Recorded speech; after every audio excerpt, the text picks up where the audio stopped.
Welcome to పురాణ వాంగ్మయం channel. శకునము అంటే రాబోయే విషయాలు తెలియచేసి హఠాత్తుగా తనంతట తాను ఎదురు వచ్చే వాటిని శకునం అంటారు. మనం పిలుచుకునేవి వాటిని శకునం అనరు. మరి నారద పురాణంలో ఏం చెప్పారో తెలుసుకుందాం. శకునాల వల్ల మనకి జరగబోయే పని ఎంతవరకు అవుతుంది అనే ఉద్దేశంతోనే నారద పురాణంలో తెలియజేయడం జరిగింది. తీర్థయాత్రలకి ఏదైనా కార్యం వెళ్ళడానికి నక్క, ఆడనక్క, పిల్లి, ఎలుక, రత్న అనే పక్షి, భరద్వాజ అనే పక్షి, కోకిల, చిలక, గుడ్లగూబ, రాబందు, పావురం, గ్రద్ద, కాకి ఇలాంటివి ఈ జంతువులు మరియు పక్షులు ప్రయాణం చేసే వ్యక్తికి ఎడమ వైపు నుంచి అరుస్తూ వెళ్తే అత్యంత శుభప్రదాలు. ప్రయాణం చేసే వ్యక్తికి ఎడమ వైపు నల్లని రంగు కాకుండా మరి ఏ ఇతర రంగు అయినా సరే కనిపిస్తే అది కూడా అత్యంత శుభ ఫలితం. చర్చ కార్యం మీద బయటికి వెళ్ళే వ్యక్తికి పంది, కుందేలు, గాడిద, పాము వీటి గురించి చర్చ చేస్తున్నటువంటి వ్యక్తులు ఎదురు వస్తే అది అత్యంత శుభ ఫలితాలు. కానీ అదే చర్చ కోతుల గురించి, బల్లుకమ్ముల గురించి కనుక వస్తే అటువంటిది అశుభ ఫలితాన్ని ఇస్తుంది. యాత్రా సమయంలో నెమలి, మేకలు, పక్షులు, పావురాలు అదే పనిగా మనల్ని చూసిన ఎడల అది అత్యంత శుభ ఫలితము. ఇవే తిరిగి యాత్ర నుంచి వచ్చేటప్పుడు ఇంట్లోకి ఎదురు వస్తే అపశకునం. నిశ్శబ్దంగా జరుగుతున్నటువంటి శవయాత్ర ఎదురు వస్తే అది శుభ ఫలితం. అదే శవయాత్ర రోదనలతో కూడి వస్తే అది అపశకునం. గృహప్రవేశ సమయంలో యజమానికి అత్యంత రోదనతో కూడినటువంటి శవయాత్ర ఎదురు వస్తే ఆ గృహప్రవేశాన్ని వాయిదా వేసుకోవడమే చాలా మంచిది.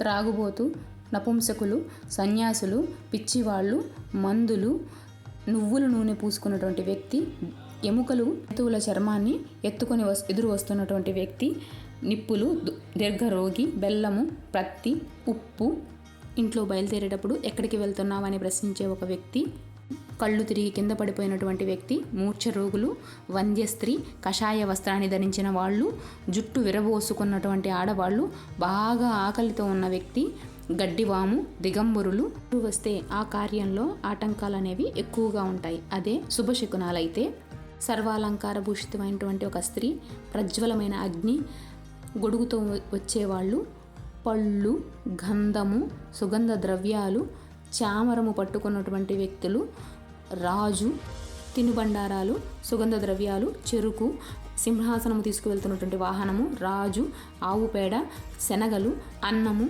తేనె, పెరుగు, మాంసము, మద్యము, పూర్తిగా ఉతికిన బట్టలు, పూర్తిగా మాసిన బట్టలు, గంట, శంఖము, ధ్వజస్తంభము, రెపరెపలాడుతున్నటువంటి జెండా, ఎద్దు, రత్నాలు, అలంకార భూషితమైనటువంటి వస్తువులు, ఒక స్త్రీ, వేద మంత్రాలు, డప్పులు, వాయిద్యాలు ఇటువంటి ఎదురు వస్తే, ఇద్దరు బ్రాహ్మణులు ఎదురు వచ్చిన అత్యంత శుభ ఫలితాలు.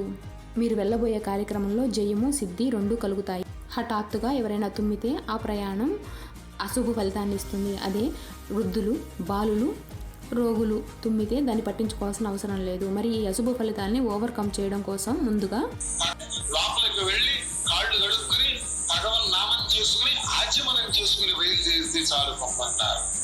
ఇంకా పరస్త్రీల స్పర్శ, బ్రాహ్మణ దేవత ధనం అపహరించేవాడు వాడు ఎదురు వస్తే ఎట్టి పరిస్థితుల్లోనూ అసలు ప్రయాణం చేయకూడదు. ఈసారి కనుక ఇంట్లోంచి బయటకు అడుగుపెట్టినప్పుడు అపశకునం వచ్చింది.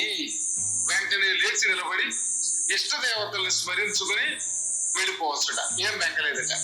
తొలిసారి గనక అపశకునం వస్తే నిలబడి ఒక్కసారి తన ఇష్టదేవతని స్మరించుకుని ఇంకేం బెంకెక్కర్లా వెళ్ళిపోవచ్చు.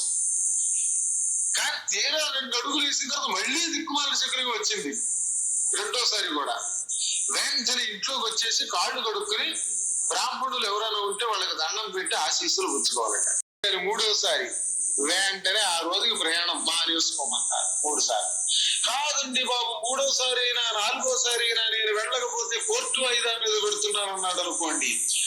3వసారి అయినా 4వసారి అయినా నేను వెళ్ళకపోతే కోర్టు వాయిదా మీద పెడుతున్నాను అన్నాడు అనుకోండి.